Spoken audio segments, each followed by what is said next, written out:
Hello दोस्तों, आपका स्वागत है हमारे इस नए और धमाकेदार वीडियो में। तो आज हम बात करेंगे इंडियन पुलिस फोर्स के एपिसोड 2 की। अगर आप लोग पहला एपिसोड नहीं देखे हैं तो आप हमारे चैनल पर देख सकते हैं। तो चलिए शुरू करते हैं धमाकेदार सीरीज़ की। इसकी स्टार्टिंग पर हम देखते हैं जहाँ पर जो कबीर होता है वहीं पर पिछले समय में दिखाया जाता है।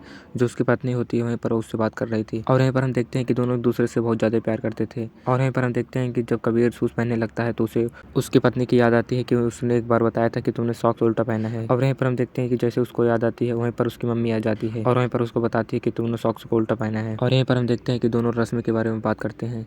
और उसके अगले सीन पर हम देखते हैं जहाँ पर जो कबीर होता है वहीं पर वो अपने पत्नी के बारे में सोच रहा था। और इसके अगले सीन पर हम देखते हैं जहाँ पर जो डीजीपी बंसल होते हैं वहीं पर वह विक्रम और कबीर को बुलाते हैं। और यहीं पर हम देखते हैं जब वो लोग आते हैं तो यहीं पर एक नई ऑफिसर आती है जो कि जिसका नाम तारा शेट्टी होता है।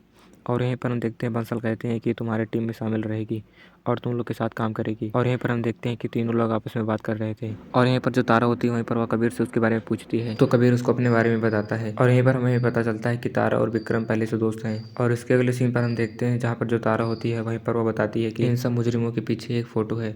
और वहीं पर वह एक इंसान की फ़ोटो दिखाती है और कहती है कि इसका नाम शादाब है और इसे कहीं भी कोई भी देखेगा तो इसे पकड़ेगा। और यहीं पर हम देखते हैं जो विक्रम होता है वो अपने टीम वालों को कहता है कि जिस भी दुकान पर बम बनने वाला सामान मिलता होगा उस सभी दुकान पर जाओ, चेक करो और इस आदमी के बारे में पूछो। और इसके अगले सीन पर हम देखते हैं जरार को जो कि अपने टीम वालों के पास जाता है।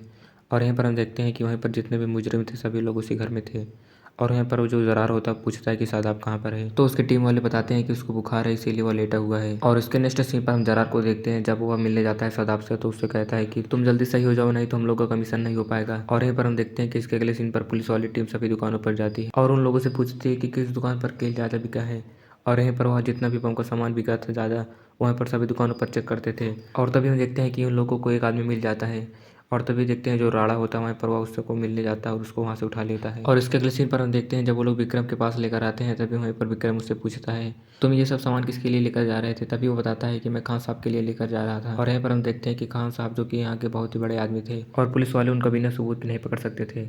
और यहीं पर हम इसके अगले सीन पर हम देखते हैं जहाँ पर जो नफीज़ा होती है वहीं पर वो अपने भाई के साथ आ रही थी बाजार से।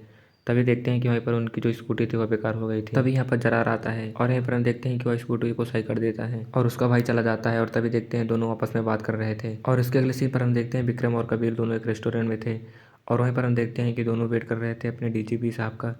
और वहीं पर हम देखते हैं दोनों आपस में बात कर रहे थे। और यहीं पर जो कबीर था वहीं पर वह उनसे सेट के बारे में पूछता है। तो वहीं पर हम देखते हैं विक्रम उससे बताता है कि हम पहले 3 लोग थे और हम लोग साथ में काम किया करते थे लेकिन हम लोगों का अलग अलग काम हो गया। और यहीं पर बताता है कि जो तीसरा बंदा था वो अभी रॉ में है। और इसके अगले सीन पर हम देखते हैं जहाँ पर जो डीजीपी बंसल होते हैं वहीं पर वो आते हैं और यहीं पर 3 लोग साथ में खाना खाते हैं। और यहीं पर हम देखते हैं कि जब विक्रम उनसे कहता है कि हम खान साहब को अरेस्ट कर सकते हैं कि नहीं तो बंसल कहता है कि बिना सबूत के कैसे अरेस्ट कर सकते हो। और यहीं पर हम देखते हैं जब बंसल जाने लगता है तभी उन लोगों को बुलाकर कहता है कि जब मैं तुम्हारी उम्र का था मैं एक आदमी को बिना सबूत के अरेस्ट कर लिया था और अपने बड़े ऑफिसर को मैंने सॉरी बोल दिया था, तुम लोग भी कर देना।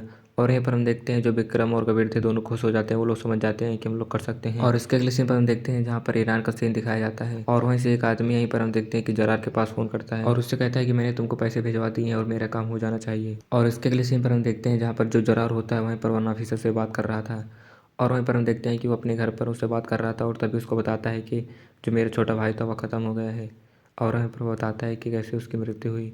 और वहीं पर हम देखते हैं कि दोनों आपस में बात कर रहे थे। और इसके अगले सीन पर हम देखते हैं जहाँ पर आजमगढ़ यूपी में दिखाया जाता है। और वहीं पर हम देखते हैं कि पुलिस वाले चले गए थे शादाब के घर पर और वहीं पर हम देखते हैं कि उन लोगों को कहते हैं कि शादाब ने आपको खूब पैसा भिजवाया है। और यहाँ पर हम देखते हैं कि वो लोग उससे साइन करवाते हैं। और तभी हम देखते हैं शादाब के बारे में उनके घर वालों से पूछते हैं और वो लोग बताते हैं कि वो बहुत दिन से घर पर नहीं आया। और यहाँ पर हम देखते हैं कि पुलिस वालों को उसके बारे में पता चल जाता है। और इसके अगले सीन पर हम देखते हैं जहाँ पर वो लोग खान साहब को पकड़ने के लिए जा रहे थे। और यहाँ पर हम देखते हैं कि कबीर और राना जा रहे थे उसको पकड़ने के लिए। और तभी देखते हैं कि खान साहब के पास एक आदमी आता है उसे पैसे देता है। तभी देखते हैं कि वहीं पर जो राना होता है वह उसको दौड़ाने लगता है। और इस तरफ हम देखते हैं जो कबीर होता है वहीं पर वह खान साहब के पास जाता है और उसको कहता है कि तुम्हें मेरे साथ चलना पड़ेगा।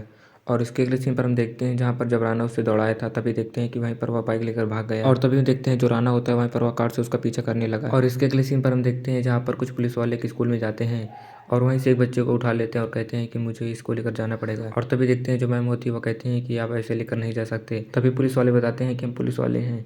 और यहीं पर हम देखते हैं कि वहीं पर वह उस बच्चे को लेकर चले जाते हैं। और इसके अगले सीन पर हम देखते हैं जहाँ पर जब पुलिस वाले उस आदमी को पीछे कर रहे थे जो खान साहब को पैसा देकर भागा था।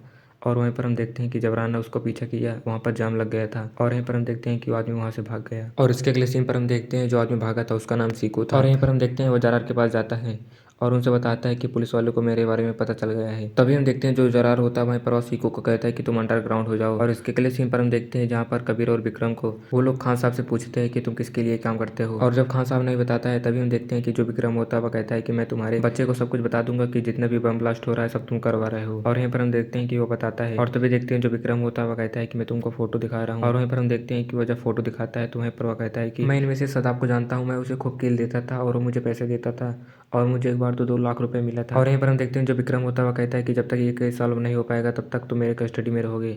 और उसके अगले सीन पर हम देखते हैं जहाँ पर नफीसा के घर पर दिखाया जाता है।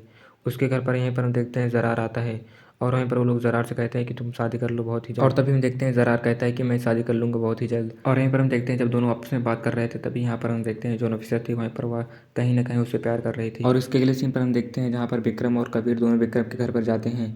और यहीं पर हम देखते हैं कि उन्हें पता चलता है कि उसके बेटे का बर्थडे है। और वहीं पर वो अपने बेटे को कहता है कि मैं तुम्हें बाईसाइकिल गिफ्ट करूंगा। और इस तरफ हम देखते हैं जब उसकी पत्नी से वह मिलता है तो वहीं पर उसकी पत्नी कहती है कि इतना लेट कैसे आ गए।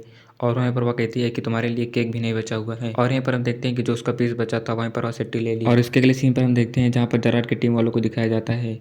और यहीं पर हम देखते हैं कि जब रात को लाइट चली गई थी तभी वो लोग ताश खेल रहे थे। और तभी देखते हैं कि वहीं पर जो सदाब था वह फ़ोन के पास जाता है और अपने घर वालों के पास फ़ोन लगाता है। और जैसे ही वो उनसे बात करता है तभी पुलिस के पास यहाँ पर सिग्नल चला जाता है। और यहीं पर हम देखते हैं कि एपिसोड 2 यहीं पर खत्म हो जाता है। अगर आप लोगों को वीडियो अच्छा लगा हो तो वीडियो को लाइक कर देना और चैनल को सब्सक्राइब करना ना भूलना। और आप कमेंट बताइए कि आपको ये सीरीज़ कैसे लग रही है। अगर आप लोगों को इसके बाकी एपिसोडों का एक्सप्लेनेशन चाहते हैं तो आप कमेंट बताइए। तो चलिए मिलते हैं आपको किसी नए और धमाकेदार वीडियो में, तब तक के लिए बाय।